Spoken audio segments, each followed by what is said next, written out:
Licenciada, buenas noches. Estoy en el trabajo y por ende no puedo activar la cámara. Media, Muy bien en la hecho, catedral. le voy a escuchar nomás. Por Y el favor. domingo Muchas gracias, Juan. Muchas Muy gracias. amable, gracias. Muy amable, no se preocupe. Luis Lata, muy buenas noches. ¿Cómo está, licenciada? Muy buenas noches. Por el mismo motivo que no puedo encender la cámara, estoy en el trabajo, por favor, que me Por disculpe. supuesto. Claro que Muchas sí, no se gracias. preocupen. Listo, chicos. Bueno, continuamos entonces con lo que es la definición de primeros auxilios. Ustedes saben que son aquellas atenciones que se les brinda de primera instancia a las personas que han sufrido algún tipo de accidente. La materia de primeros auxilios es una materia sumamente importante para ustedes porque en algún momento, por conocimiento, por cultura general y por el riesgo también que ustedes se enfrentan de manera diaria, van a tener que enfrentar situaciones semejantes y es importante que sepan cómo tratarlas. ¿Qué es un accidente de trabajo? Legalmente se entiende por accidente de trabajo toda lesión corporal que el trabajador sufra como consecuencia del trabajo que ejecuta por cuenta ajena. Los riesgos más comunes que vamos a enfrentar en nuestros puestos de trabajo están las caídas, los choques, los golpes, los atrapamientos, los sobreesfuerzos. Las lesiones más frecuentes, cuerpos extraños en ojos, contusiones, heridas, hemorragias, quemaduras, fracturas y luxaciones o pérdidas de conciencia.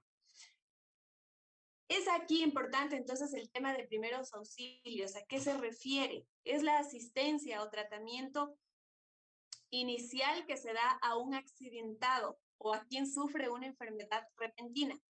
Conocimientos mínimos imprescindibles que deben poseer cualquier persona que esté en el deber de prestar ayuda.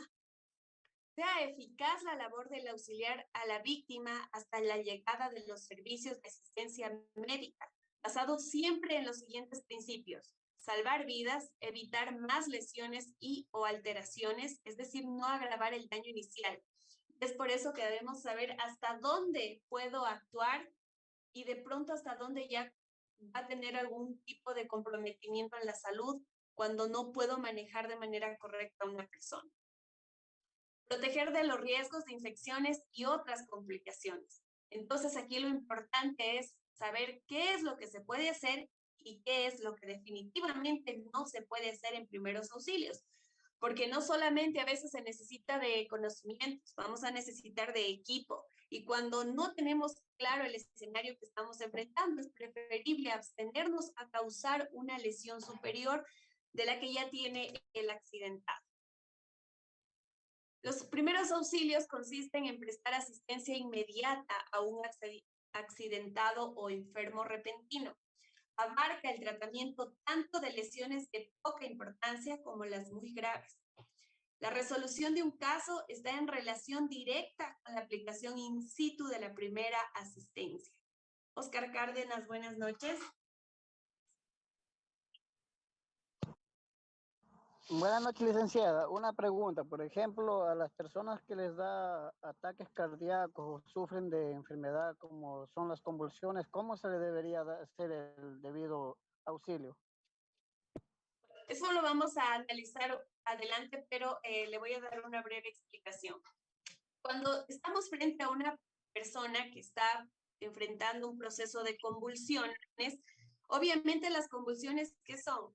Las convulsiones significan alteraciones pequeñas que tenemos a nivel neuronal, es decir, que en nuestra cabecita van a existir generalmente cuáles son las ondas cerebrales que tienen una secuencia bastante lógica, digamos, ¿no es cierto? Tienen sus elevaciones, tienen su secuencia también baja y luego van en una secuencia, por así decirlo, ordenado. ¿Qué pasa con la persona que está sufriendo convulsiones? Esta persona va a presentar a nivel neuronal una descomposición, ya no vamos a tener esa misma lectura. Quiere decir que la persona pues ha entrado en este proceso.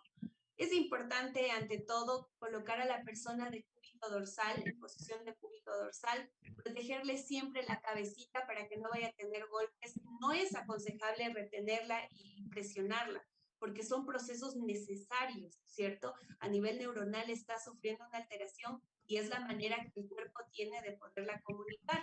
Entonces, lo que vamos a hacer es proteger a la persona las vías respiratorias si de pronto tiene alguna obstrucción en la lengua, o protegerla de manera correcta para que pueda tener acceso normal de las vías respiratorias. No podemos hacer más allá porque no sabemos a causa de qué se derivan las convulsiones. Es multifactorial, puede ser por diversas circunstancias. Entonces, aquí lo primordial es precautelar que la persona, su cabecita, no pueda sufrir golpes debido a los movimientos que está generándose. Y más que nada que también tenga libres las vías de respiración, que no exista algo que esté obstruyendo sus vías respiratorias para que no se desencadene alguna situación un poco más compleja. ¿Sí? Eso es, mi querido Oscar Cárdenas. Lenin, buenas noches, tiene levantada su manito. Licenciada, buenas noches. Una pregunta, verás. Yo quería saber cuáles son los primeros auxilios que nosotros debemos saber. ¿Puede darme detalles de eso? Justamente, bueno, su pregunta es todas las clases que vamos a abordar, ¿sí? Entonces, la asistencia inmediata que yo voy a darle a una persona, dependiendo el tipo de circunstancia que esté enfrentando, porque puedo dar primeros auxilios por fracturas, puedo dar por hemorragias, puedo dar, como lo mencionaba su compañero, a causa de las convulsiones. Entonces, obviamente los primeros auxilios es la asistencia más próxima que nosotros le podemos dar a la persona, pero siempre y cuando sabiendo cómo manejar el escenario. Si yo no tengo idea de primeros auxilios, es preferible que no pueda entorpecer la situación médica del paciente, porque es muy diferente el tratamiento que le voy a dar a una persona de pronto que sufrió una fractura a causa de un golpe, de una caída, que a una persona que acabó de tener un accidente de tránsito o una caída superior a los 2 metros. Ya es muy diferente el tratamiento porque ya implica la inmovilización a nivel de su columna vertebral, a nivel de su cabecita. Entonces, vamos a ir nosotros conociendo a medida que vayamos estudiando el módulo, ¿sí? Abarca el tratamiento, como les decía, los primeros auxilios, tanto de lesiones de poca importancia como las de muy graves. La resolución de un caso está en relación directa con la aplicación in situ de la primera asistencia. Nosotros seremos el primer eslabón de una cadena de supervivencia. La cadena de supervivencia es reconocer una situación de emergencia, evaluar su gravedad, dar el soporte inicial adecuado, reconocimiento y activación del sistema de respuesta, RCP precoz, desfibrilación rápida, soporte vital básico efectivo y cuidados post-parto. Estar encaminadas a lesiones graves, mantener la vida hasta la llegada del personal sanitario cualificado. Y en lesiones de menor importancia, lo importante aquí será evitar que se presenten complicaciones. ¿Cuáles son los principios básicos de la actuación del socorrista? Mantener la serenidad, pero actuar con rapidez. Asegurarse de que no existan más peligros. Examinar detenidamente al accidentado es una evaluación primaria y secundaria. Ya vamos a analizar cuál es la evaluación primaria y cuál es la secundaria. Cuidar al máximo el manejo del accidentado, no moverlo hasta que se le estabilice. Empezar por lo más urgente. Tranquilizar al accidentado. Mantener la temperatura corporal adecuada. Mantenerlo en una postura lateral de seguridad cuando sea necesario. Procurar la atención médica lo antes posible. No dejar actuar a curiosos e intervencionistas. No darle de comer ni de beber. No medicarlo y, por supuesto, no abandonar al herido. La asistencia con los accidentados. Cuando se debe realizar una atención sanitaria o de primeros auxilios, hay que tomar en precaución de lavarnos las manos con agua y jabón antes y después de la actuación. Y va a ser un lavado detenido, ¿no es cierto? No únicamente el hecho de podernos mojar las manos, sino de podernos realizar un lavado completo, como el lavado que lo hacíamos cuando estaba recientemente la pandemia, ¿no es cierto? Vamos a lavar dedo por dedo, vamos a lavar la zona delantera y posterior de la mano, vamos a lavar entre los dedos, entre las uñas, porque si nosotros manipulamos a una persona que ha tenido una herida, ¿cierto? Primero podemos correr un riesgo alto nosotros. Siempre es aconsejable utilizar guantes. Pero si yo de pronto no tomo a cuidado estos criterios, voy a causar una lesión infecciosa. No queremos eso. Por eso decimos que nuestra asistencia va a ser vital en una cadena de supervivencia. El manejo adecuado de los primeros auxilios le va a permitir a la persona su pronta recuperación. Si es posible protegernos las manos con guantes o una bolsa de plástico. No si es posible. En todo momento, nuestras actuaciones deben ir siempre protegidas. No podemos correr riesgos. Utilizar como norma material desechable previamente esterilizado. La actuación general será proteger, avisar, socorrer, el denominado PAS. Proteger al accidentado, a uno mismo y a los demás. Avisar a los servicios de atención sanitaria. Socorrer al accidentado o herido. La secuencia del sistema, en cuanto a proteger, será que después de cada accidente pueda persistir el peligro que lo originó. Necesitamos hacer seguro el lugar, tanto para el accidentado como para nosotros. Si hubiera algún peligro, aléjelo de usted y del accidentado. De no ser posible, aleje al accidentado del peligro. Avisar. Dar aviso a los sistemas de emergencia identificándose nombre y teléfono. Informar la dirección exacta. Dar referencias para localizar el lugar. El número de personas accidentadas. El tipo de víctimas y lesiones. Los peligros que pueden empeorar la situación. Debemos comprobar, no colgar el teléfono sin estar seguros que el mensaje sea recibido.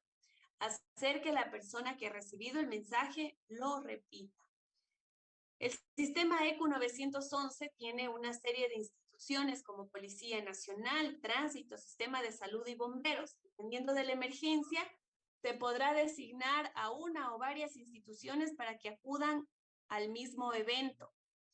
Recordemos el respeto al ECU 911. Recordemos que una llamada falsa le puede quitar la oportunidad de supervivencia a otra, o que una llamada falsa puede hacer que un niño, una niña, una mujer, cualquier persona que se encuentre en peligro no pueda ser socorrida. Entonces, el ECU 911 es para el manejo responsable de emergencias. Finalmente, habíamos analizado ya la parte de proteger, la parte de activar y vamos por la parte de socorrer. Socorrer, mantener la calma y tranquilizar a la víctima, no mover al accidentado.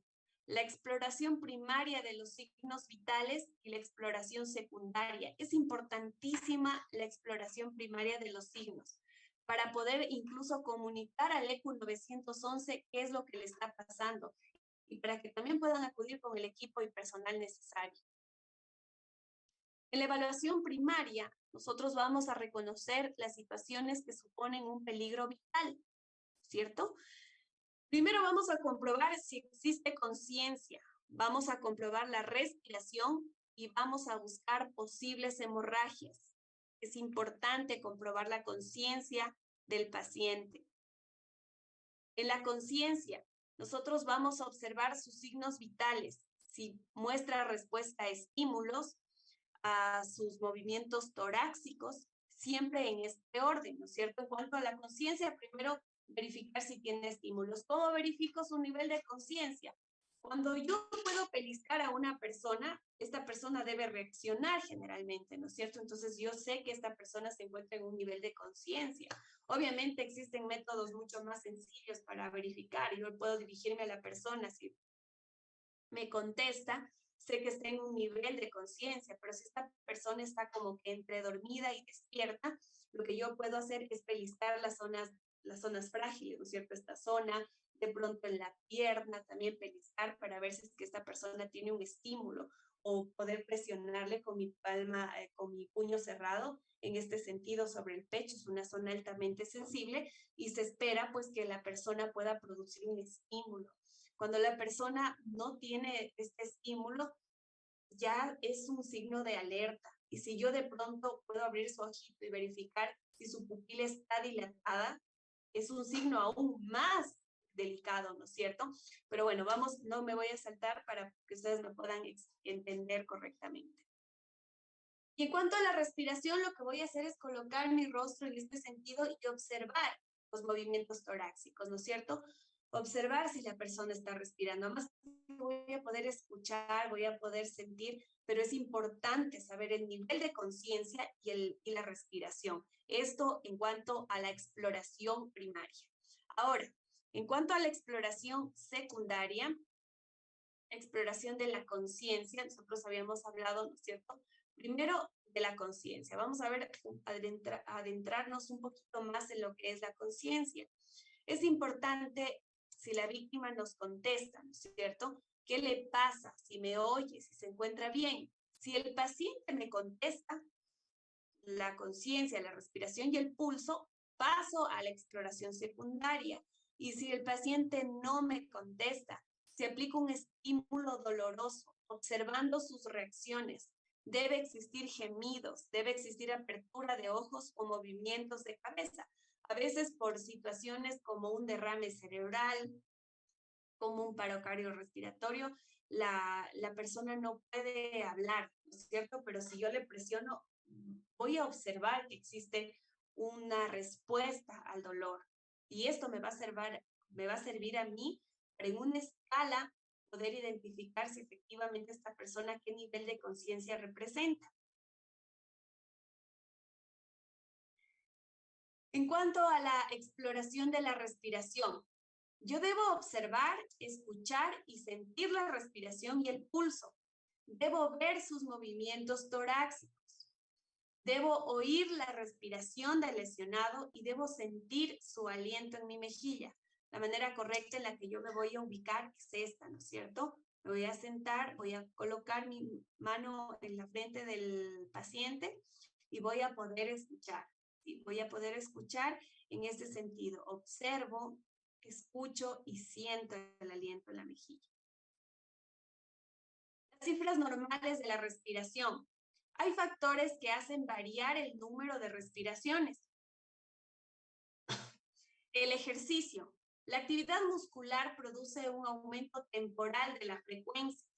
La hemorragia aumenta también la frecuencia respiratoria. Y la edad, a medida que aumenta, la frecuencia respiratoria tiende a disminuir.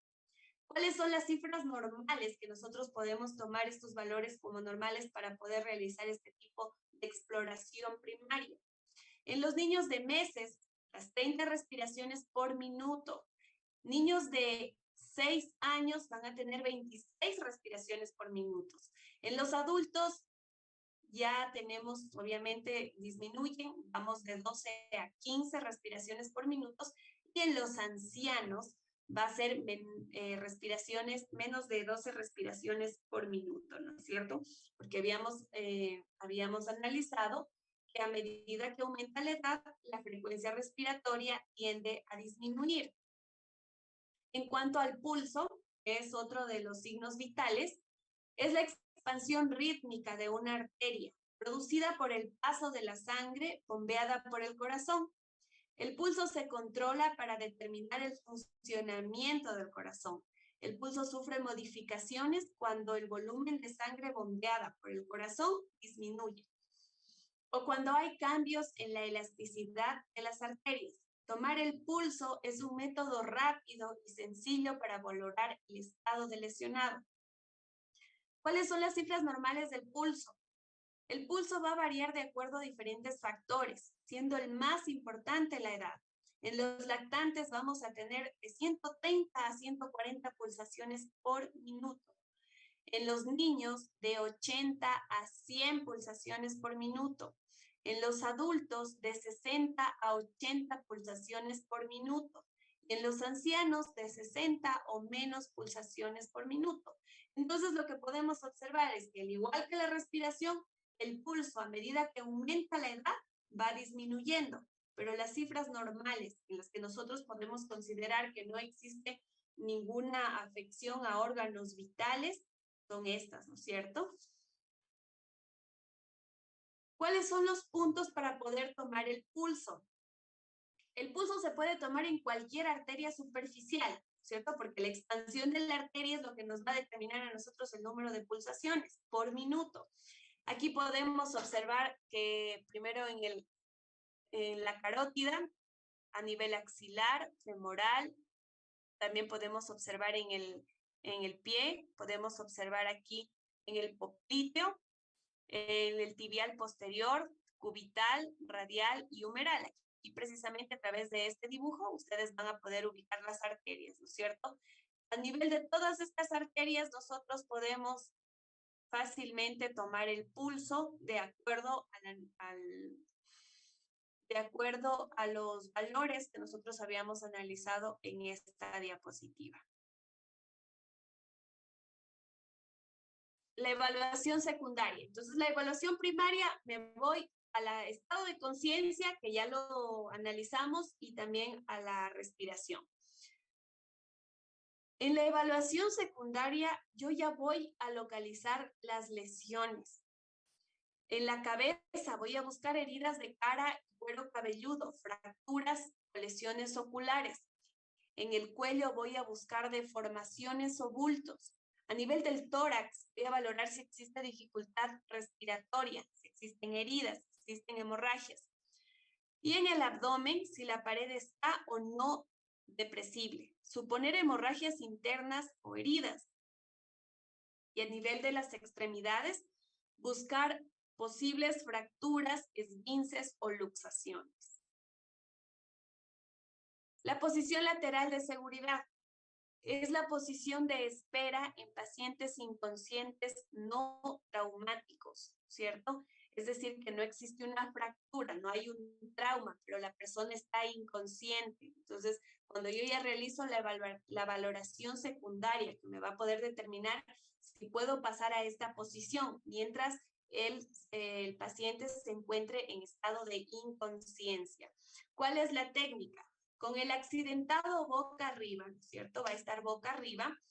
Extender el brazo más cercano a nosotros y colocarlo flexionado en 90 grados, tal como lo podemos observar en el gráfico, ¿no es cierto? Con el brazo más próximo lo colocamos y tratamos de poner al individuo en esta posición. Flexionamos la pierna más alejada. Girar al accidentado suavemente, empujándolo del hombro y la rodilla más alejados a nosotros. Recuerden que para esto no debe existir traumas, ¿sí? Recoger el brazo que gira externamente para darle 2 puntos de soporte, rodilla y brazo. Y la posición en la que lo vamos a colocar sería esta. Esta sería la posición final, la posición lateral de seguridad. Con esto evitamos que el sujeto, como está inconsciente, se nos puede ahogar, ¿no es cierto? Entonces, con esto evitamos que el paciente tenga sus vías respiratorias despejadas y que no vaya a producirse algún tema de pronto por vómito de ahogamiento. Lo aconsejable es esta posición. Otras posiciones de espera y transporte. Decúbito supino. Colocar a la víctima en posición de shock, mantener a la persona cómoda y cálida. Voltear la cabeza de la víctima hacia un lado, si no se sospecha de una lesión de cuello. Decúbito supino, puede existir una posible lesión de columna, una posible lesión de extremidades inferiores. Debemos la aplicación del SVB, shock, hemorragias internas, lipotimias y mareos, las piernas flexionadas, puede existir lesiones en abdomen, semisentado, lesiones de tórax y problemas respiratorios. El traslado de accidentados. No movilizar a un herido a menos que sea estrictamente necesario. Y aquí viene una situación muy enfática. Cuando una persona ha sufrido una herida, ¿no es cierto? Una hemorragia, cuando ha sufrido algún tipo de accidente, si yo no sé a ciencia cierta cuál es su estado, es preferible que yo no lo mueva. Porque, ¿qué pasa con un accidente de tránsito, por ejemplo? La velocidad a la que va el vehículo y el impacto, ¿no es cierto?, que va a tener con el vehículo o obstáculo que se pueda accidentar, va a ser tanto que la persona, aun cuando la podamos observar, que por fuera presente se presente íntegra, no sé cuál es su condición interna. Y a veces por un mal manejo de una persona podemos dejarla inválida, podemos dejarla en un estado vegetal. Imagínense para una persona tener que enfrentar esto. Además que si la familia llegase a saber que nosotros tuvimos una mala manipulación del paciente, podemos enfrentar también, obviamente, cargos muy serios. Entonces, cuando yo no sé de la manipulación de un individuo, es preferible que no lo movilice. Existen condiciones generales como mantener la temperatura del ciudadano. Si yo puedo observar que se le desprendió una extremidad y está ante una hemorragia, poderle realizar un torniquete, porque definitivamente si no le doy mi ayuda, esta persona va a perder su vida, pero en condiciones específicas. Ahora en condiciones generales, si yo no puedo manejar al paciente, es preferible que me abstenga de realizar movimientos con él y que de pronto le vaya a causar un daño superior al que ya se venía manejando, ¿sí? Es importante que nosotros tomemos conciencia de este punto que es sumamente vital. No movilizar a un herido a menos que sea estrictamente necesario. No movilizarlo hasta que existan los medios adecuados para hacerlo.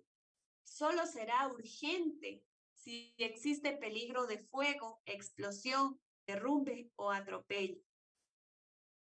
Considerar siempre que puede existir lesión de columna vertebral. Inmovilizar al herido como un eje rígido, manteniendo alineada la cabeza, cuello y tronco. En caso de encontrarse solo, movilizar por las axilas y los pies, manteniendo siempre el eje central. Nos dice que solo es urgente si existe peligro de fuego, explosión, derrumbe o atropello. Nuestra función vital y primordial, al menos lo que les venía manifestando de un accidente de tránsito, es mantener segura la zona. ¿Cierto? Que si de pronto existe, el vehículo está saliendo algún tipo de líquido, de aceite, poder colocar tierra sobre ese elemento. ¿Para qué? Para que esto no vaya a producir su efecto de combustión y se pueda generar un incendio. O de pronto mantener a la persona debidamente protegida, ¿no es cierto? Que no vaya a entrar en shock por el frío, por una hipotermia. Si yo puedo, si está la persona, debo asegurar el área para evitar que otros vehículos la puedan impactar. Esas son consideraciones que yo sí puedo realizar. Y en todo momento y primordial, llamar de manera oportuna a los elementos de emergencia para que estos sí, con el equipo necesario y el conocimiento vasto, puedan dar la atención necesaria. La movilización en caso de sospecha de columna vertebral. La columna, cuando existe una lesión a nivel de la columna, el manejo debe ser tan prolijo que debe ser únicamente por personas especializadas. Cuidado en realizar este tipo de movilización. Este tipo de movilización lo que va a hacer es dañarle a la persona desde todas las vértebras que va a tener en su columna y lamentablemente podemos causar un daño irreparable. Es aconsejable que podamos mantener su cuello inmovilizado. Si tenemos un cuello ortopédico perfecto, en condiciones extremas no lo vamos a tener.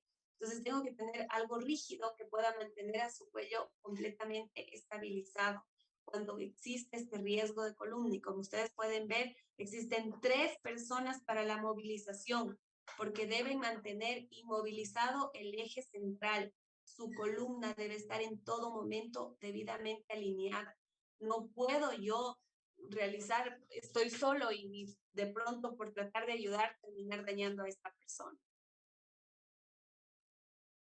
Las emergencias respiratorias son otra de las situaciones que nosotros generalmente vamos a tener que enfrentar, ya sea por asfixia, ahogamiento, atragantamiento, electrocución, sobredosis, inhalación, tóxicos u otros. Las emergencias respiratorias es aquella situación de urgencia en la cual la respiración normal se altera, teniendo siempre presente la amenaza de vida. Incluye dificultades respiratorias que no permiten la inhalación suficiente de oxígeno necesario para mantener la vida. La asfixia Son situaciones en las que el oxígeno no llega o llega mal a las células del organismo. Las causas más frecuentes son obstrucción de las vías respiratorias, ambiente tóxico o falta de oxígeno, función pulmonar deficiente, traumatismos torácicos y lesiones cerebrales. Estas van a ser las causas más frecuentes en el caso de las emergencias respiratorias. Para ello, debemos aflojar la ropa alrededor del cuello y cintura. Si está inconsciente, aunque respire, colocar los dedos. Por favor, tengamos un poco de precaución en la pantalla, ¿sí? Y no la rayemos. Señor Marlon Carpio, por favor, un poco de precaución. Si está inconsciente, aunque respire, colocar los dedos en la barbilla y una mano en la frente, basculando la cabeza hacia atrás suavemente. Con esta maniobra se libera la garganta obstruida por la caída de la lengua hacia atrás. Abrir la boca y liberar de aquello que la obstruya, como vómitos, secreciones, dentadura postiza móvil, etc. Colocar en posición lateral de seguridad a fin de permitir la salida de sangre o vómito.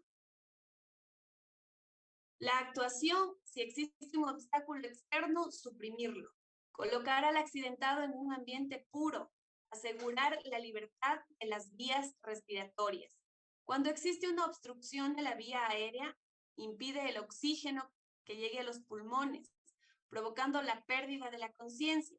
Generalmente está causada por la existencia de un cuerpo extraño en las vías respiratorias, como suele ser el atragantamiento. Cuando existe la obstrucción en la vía aérea, en ocasiones lo que no permite respirar es un objeto extraño que impide el paso de aire. A veces cuando estamos comiendo y de pronto no pudimos masticar correctamente y llega a pasar este tipo de situaciones, lo que vamos a hacer, si la víctima se encuentra agitada con tos efectiva, quiere decir con tos que se escucha, ¿cierto? En este sentido. Cuando la persona se encuentra así, cuando ya se encuentra agitada, cuando está desesperada, lo que vamos a hacer es permitir que la persona tosa. No vamos a decirle que se abstenga de toser, es necesario porque esto va a producir en algún momento que la persona pueda botar el objeto. Y vigilarla, animarla a que siga tosiendo. No es aconsejable dar los golpes en la espalda. A veces nosotros creemos que con esto podemos ayudar a la víctima. En los casos de atragantamiento no es así. Si está consciente, hay que animarle para que la persona siga en su proceso de toser, ¿no es cierto? Mientras se encuentre, obviamente, la persona con conciencia. Si ya tenemos una obstrucción severa, es decir, que no cede, que sigue ahí el objeto obstruyendo su garganta, cuando ya la víctima no habla, cuando tiene tos inefectiva, ¿no es cierto? Cuando ya de pronto no puede, cuando existe un proceso de cianosis y alteración progresiva de conciencia, si está consciente, dar 5 golpes interescapulares, 5 compresiones abdominales, y si está inconsciente, debemos iniciar el RCP. Entonces va a ser esta la primera función que vamos a hacer. 5 golpes y 5 compresiones abdominales, ¿cierto? La obstrucción completa con la maniobra de Heimlich. Actuar rápidamente. Aquí nosotros en los gráficos podemos observar para que se vayan guiando. Colocarse detrás de la víctima, rodeándola con los brazos. Cerrar una mano y colocarla entre el ombligo y el esternón. La mano que vamos a colocar va a ser nuestra mano fuerte, ¿sí? La mano con la que mayor facilidad nosotros tengamos. Cogernos el puño con la otra mano y realizar una fuerte presión hacia adentro y hacia arriba. En ese sentido, hacia adentro y hacia arriba. Repitiéndolo 5 veces. Y este ciclo lo vamos a repetir 3 veces. Entonces, colocamos el puño justo por encima del ombligo de la persona y nuestro pulgar contra su abdomen. Con la otra mano ejercemos presión, primero hacia adentro y luego hacia arriba, ¿sí? Lo suficiente para levantar a la víctima del suelo. Esto se requiere un poquito de fuerza. El tratamiento para la obstrucción de vías aéreas. Vamos a averiguar cuál es la gravedad. Cuando tenemos una obstrucción ligera, lo que vamos a hacer, como lo habíamos mencionado en primera instancia, es animarla a que la persona siga tosiendo, ¿no es cierto? Y si la obstrucción es severa, si no pudo mejorar con la tos, lo que vamos a hacer es 5 golpes interescapulares y 5 compresiones abdominales. La maniobra de Heimlich en niños es diferente a la que podemos realizar sobre los adultos, ¿no es cierto? Para esta maniobra vamos a colocar nuestra mano con el pulgar hacia adentro, hacia el estómago del niño. Aquí no vamos a aplicar tanta presión como para hacer que los pies se levanten, porque en los niños va a ser bastante fácil la maniobra. Y cuando son lactantes, aquí el procedimiento es diferente. Vamos a pasar el dedo por la boca del niño para retirar los restos. Colocamos al lactante boca abajo sobre el antebrazo y damos 5 golpecitos en la espalda, pero siempre en esta posición. El lactante debe ubicarse en esta posición. Y vamos a dar los golpes con esta parte carnosa de la mano, ¿sí? Damos los golpecitos suavemente. No podemos golpear demasiado fuerte al lactante. Son golpes suaves en todo caso. Colocamos los dedos en medio del esternón y debajo del lactante y damos 5 golpes rápidos hacia abajo, ¿no es cierto? Con 2 dedos. Ya es diferente, vamos viendo en adultos, en niños y en lactantes. Tenemos otras causas de asfixias como el ahogamiento, que es el drenaje postural, es decir, que existe agua en el estómago. RCP, PLS, mantener abrigado, trasladado hospitalario, aunque se recupere de su segundo ahogamiento. En el ahorcamiento, vamos a retirar los objetos del cuello que sujetan el cuerpo, abrir las vías respiratorias RCP si respira, ¿cierto? Respiración rápida y profunda, mareos, temblor, hormigueo, calambres, tranquilizar, alejar del conflicto, 10 ciclos respiratorios dentro de una bolsa, 15 segundos fuera y repetir hasta que se remita. Generalmente en el ahorcamiento el descenso es muy rápido, así que el nivel de reacción que vamos a tener con suerte sería si se da. Generalmente no se puede dar. Dentro de las causas de asfixia también tenemos las crisis asmáticas. Aquí lo importante es tranquilizar y no tumbar, ayudar a administrar la medicación y si pierde la conciencia, abrir las vías respiratorias y prepararnos para el RCP. Cuando existe intoxicación, si se advierte la presencia de un gas tóxico o inflamable, se deben tomar por parte del socorrista las siguientes precauciones. Protegerse o contener la respiración antes de la evacuación del accidentado. No encender cerillas y tampoco tocar interruptores. Emplear una cuerda guía para el rescate, abrir la vía aérea y prepararse para el RCP. El RCP, que es la reanimación cardiopulmonar, es una técnica que por sus siglas consiste en una serie de maniobras que permiten suplir el funcionamiento de la bomba cardíaca. Es eso, el RCP finalmente es permitir o suplir el funcionamiento de la bomba cardíaca. Cuando un paciente presenta un paro cardiorrespiratorio. El paro cardiorrespiratorio es la interrupción abrupta del funcionamiento normal del corazón por diversas etiologías, problemas respiratorios, cardiovasculares y de conducción nerviosa.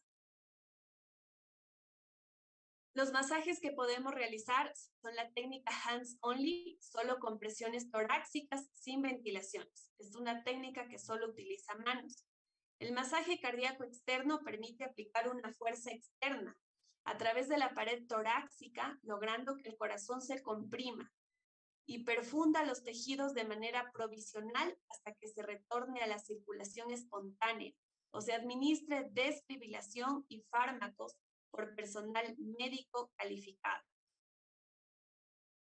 ¿Cuáles son las causas del paro cardiorrespiratorio? Puede ser por inmersión, interrumpe el flujo del oxígeno al obstruir la vía aérea, diferenciar de sumergir. La producida por hemorragias, que es la pérdida de volemia de sangre, evita la correcta perfusión de los tejidos, provocando daño en órganos, los mismos que son incompatibles con la vida. Los métodos manuales para el RCP tenemos la compresión pectoral, el método Sylvester, la compresión dorsal, el método Schiffer, el pinzamiento de lengua, el método respiratorio o método Laborde. La parada cardiorrespiratoria y RCP es una interrupción inesperada, repentina y potencialmente reversible de la respiración y circulación espontáneas, como consecuencia del fallo de la ventilación de la función cardíaca o de ambas. Se produce por una situación de pérdida de conciencia. Se produce una PCR cuando de forma súbita, una parada cardiorrespiratoria, ¿cierto? No vayan a pensar que es la PCR que nos hacemos para el COVID. Y con posibilidades reales de recuperación, dejan de funcionar correctamente el corazón y los pulmones. Las causas más frecuentes de la parada cardiorrespiratoria son la cardiopatía isquémica, cuya primera manifestación es un alto porcentaje de casos, precisamente los infartos y la muerte súbita. Los traumatismos, especialmente frecuentes en los accidentes de tráfico, que provocan muchos fallecimientos por el mecanismo de parada cardiorrespiratoria, una parada cardiorrespiratoria abrupta, ¿cierto? Y la asfixia de cualquier origen, pero principalmente las causadas de forma mecánica, por obstrucción de las vías respiratorias. Las paradas cardiorrespiratorias, en la mayor parte de los casos, ocurren en los domicilios o en la vía pública o en el trabajo, es decir, fuera de los hospitales. Y el tiempo de reacción que nosotros tenemos es un tiempo mínimo, así que actuar con rapidez significa también la posibilidad de permitir que esa persona viva. El masaje cardíaco, como lo habíamos mencionado, debemos localizar el punto, localizar el centro del pecho, nos vamos a fijar o a guiar en esta fotografía. La compresión con el talón de la mano, una carga vertical del peso del cuerpo sobre los brazos sin doblar los codos. Vamos a comprimir 5 o 6 centímetros y luego descomprimimos. La posición de las manos es esta, una sobre otra, ejerciendo presión justamente en el talón de la mano. En el proceso de ventilar, vamos a abrir la vía aérea mediante la maniobra frente-mentón. Tapar la nariz con los dedos índice y pulgar, realizar una inspiración, sellar los labios con los de la víctima y expirar aire durante 1 a 2 segundos. Ver que el tórax se eleva y repetir 2 veces. Esta ventilar técnica boca-nariz. A ver, tengo levantada la manito de Jordan Gómez. Buenas noches, Jordan. Buenas noches, licenciada. Una pregunta. En algún caso que le vayamos a hacer RCP a alguien y esa persona tenga una cortadura en la garganta, que le llegue que le haya llegado a toda la garganta y se le salga el aire por ahí, ¿cómo le hacemos ahí? A ver, cuando la persona tiene lamentablemente una herida a nivel de la garganta y por donde se le sale el aire, ¿no es cierto? Sí. Bueno, aquí pues lo que hacer el RCP completo donde nosotros vamos a poder ventilar no podemos hacer, pero podríamos realizar la reanimación cardiopulmonar, que es simplemente realizando el masaje, pero ya exponernos no vamos a lograr mayor cosa en realidad. Entonces, el masaje cardiopulmonar sería lo que podríamos realizar en estos casos. ¿Sí? Vamos a continuar con lo que son las heridas y hemorragias. Tenemos diversos tipos de heridas, pero en sí las heridas son las lesiones que se generan por pérdida de la continuidad en la integridad de los tejidos blandos, como piel, músculo, tejido subcutáneo, órganos blandos, tendones, nervios, por agentes externos, como cuchillos, vidrios, latas, o agentes internos, que son los huesos fracturados. Porque existen heridas externas donde el hueso se sale y podemos verificar, y también existen heridas internas donde se encuentran por dentro lesionadas, ¿no es cierto? Van a observar a partir de este momento algunas imágenes un poco crudas, un poco complicadas para aquellas personas que tengan sensibilidad con las imágenes, pues les recomiendo que se guarden el derecho de no observar, ¿sí? Porque son imágenes un poquito fuertes para que pueden herir ciertas susceptibilidades. Entonces, les doy el aviso necesario. Una herida, entonces, es la pérdida de la continuidad en la integridad de los tejidos blandos. No siempre puede ser externo, también puede ser a nivel interno. Ya lo vamos a analizar en este momento. Los mecanismos de producción de heridas, ¿cierto? Cuando estamos frente a un objeto cortopunzante, el mecanismo de la herida va a ser este, hacia adentro, ¿cierto? Hacia adentro y en una posición. Cuando es un objeto cortopunzante, vamos a observar que de manera externa existe una descontinuidad del tejido y también a nivel interno es profundo el daño que estamos causando. Cuando es un objeto contundente como el martillo, ¿no es cierto? Observamos igual un nivel de lesión externa amplio y a nivel interno también. Vemos que no solamente compromete la epidermis, sino que también a nivel muscular incluso. Y con esta que son especies de raspaduras, es únicamente a nivel de epidermis, ¿no es cierto? Es lo más leve posible hablando en función de este otro tipo que sí pueden producir daños bastante severos e incluso comprometer órganos. El último pues solamente sería a nivel de la epidermis. Los tipos de heridas, vamos a tener heridas abiertas, cerradas, complicadas y simples. El tratamiento que nosotros vamos a ver para las heridas abiertas, cuando exista separación de los tejidos blandos y mayor posibilidad de infección, lo aconsejable en estos casos es que nosotros no podamos